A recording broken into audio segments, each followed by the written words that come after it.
Welcome back. We've taken enough pulse of what to do with regard to markets. Let's try and take a pulse of what happens to economy, both India as well as global.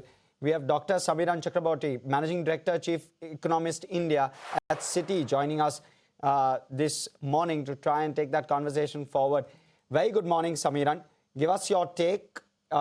We've seen maybe now the war entering its fifth week. What's the likely impact going to be from an India growth, GDP growth standpoint and from an inflation standpoint? And what does the RBI do in this very critical time? Yeah, thanks for having me on your show. It's a very fluid situation. But at the same time, what we are seeing is this kind of a stagflationary shock where there is some negative effect on growth, whereas there is a risk that inflation could also move up. Our sense is that for FY27 growth, there is a 20 to 30 basis point downside risk. And for inflation, there is a 50 to 75 basis point of upside risk, assuming that this conflict does not last too long. The channels through which this is going to transmit primarily to our mind is the petchem channel on growth, because that's something that is having impact on production activities. The other channel would be on the shipping routes being impacted. Could also mean that even if when the war stops at some point, the full normalization might take time. And the third channel could be that this price effect that is coming through higher prices for a lot of items, it could have some dampening effect on consumption as well. So these three are the primary channels of growth negative thing that we are looking at. But the positive side is that India does not depend on gas for power production. India has a very large storage of petrol and diesel because it's an exporter of those commodities. So power and mobility, the two most important fulcrums of growth, they are not impacted in India, unlike some of the Asian countries. We have seen some demand carteling being required because of that. On inflation side, we think that about 7% of the CPI basket is imported inflation linked, apart from another 7% which is connected to petrol, diesel prices, etc., where the government is taking some cushioning effect. So altogether, our sense is that the inflation impact will be slightly more delayed, will come through the petchem channel, not so much from the retail price increase of petrol, diesel. Interesting that you say that. The other issue that I want to discuss, Samiran, is the INR depreciation. I mean, 8.5% around that over the past year, contributing almost around 60 bips to the headline CPI. Do you expect further INR depreciation? And more importantly, in this time of war in flux, is there any visibility on that to begin with?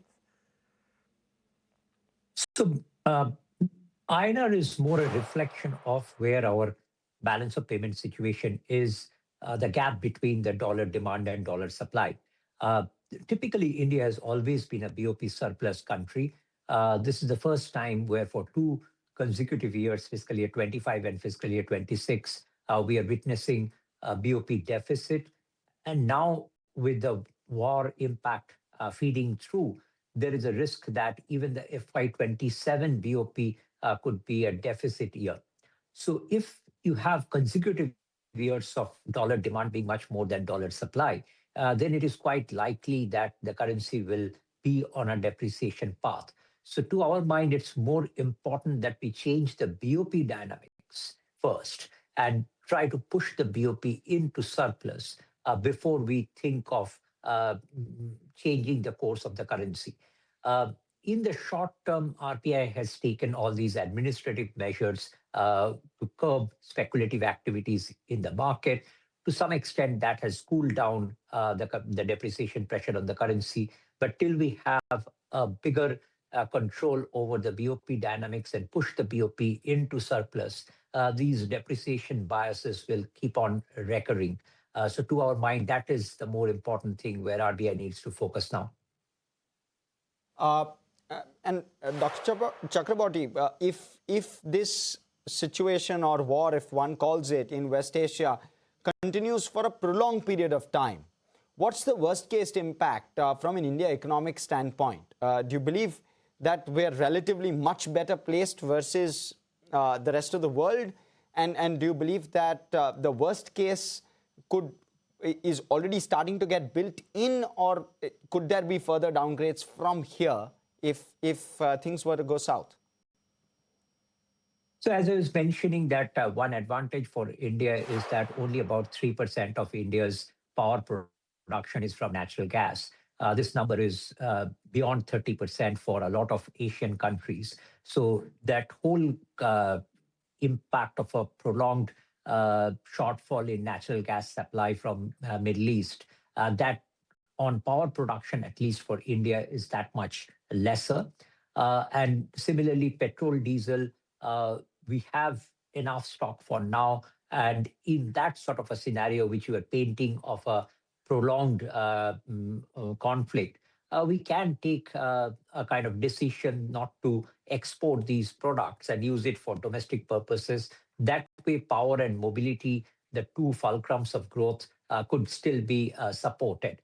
However, the macro impact is going to be visible more through the price effect. Our import bill will significantly go up. Every $10 increase in average price of oil is about 12 to $14 billion of impact on our current account deficit if it lasts for the full year. And then there's impact from fertilizer price increases. There is impact from coal price increases. All feeds into our current account deficit problem and on our BOP problem.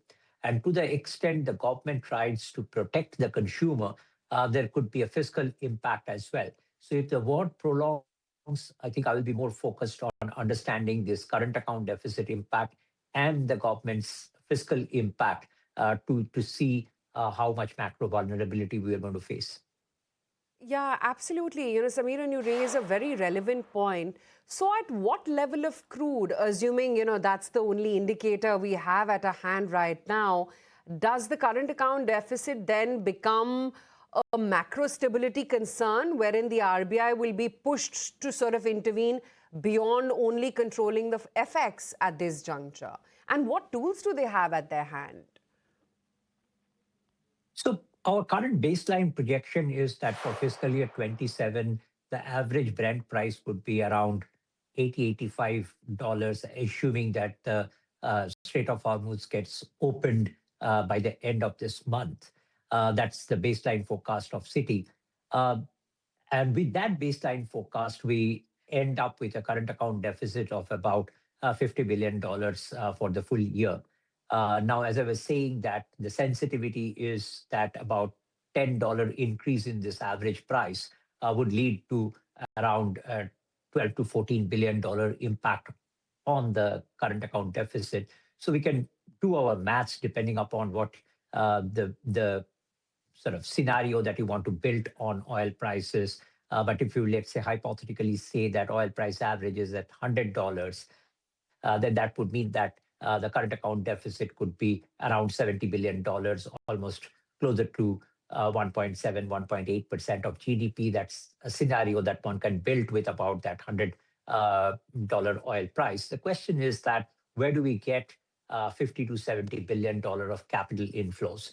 Because this is a peculiar BOP problem where we are seeing that it is not the current account deficit which is very high. It is more the lack of capital flows which is causing it. So in our sense, the way to think about from a policy perspective is how do we encourage more of capital inflows into the country and bridge this gap?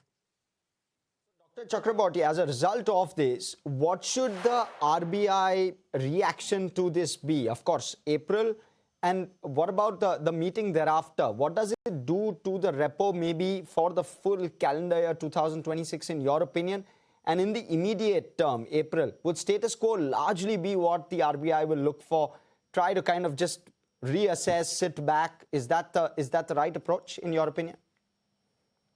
So as of now, what RBI is trying to do is to ensure that this global shock does not get amplified through large local financial market moves. That's the right approach, and I think they will continue with that approach in the April policy as well. The tone of the policy should be to just demonstrate calm, demonstrate that they're in control of the situation, but at the same time, also provide a reliable, credible view of the macro challenges that have emerged because of this war. In terms of policy action, not expecting any rate hike for now.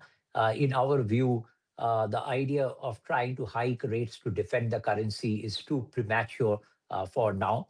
And on the balance, since the government is absorbing some of the inflation shock by not raising petrol diesel prices, by cutting import duty on a bunch of petrochemical products, then RBI can focus more on growth side and keep that bias in the policy tone, assure the markets that RBI will be providing enough liquidity support and rate support for the time being, because we should not forget that while there is an inflation impact from this war, there is as much a growth shock also that's lurking around the corner.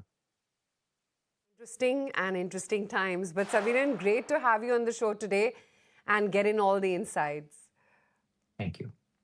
Okay, on that note, let's wind it up right here in this edition of The Market. Of course, we've fallen quite a fair bit from where we started off in trade, but let's see how the rest of the day pans out. We're trying to recover as well. Guess this tug of war is going to continue today. But it's a goodbye then on this edition of The Market from Harsh and me.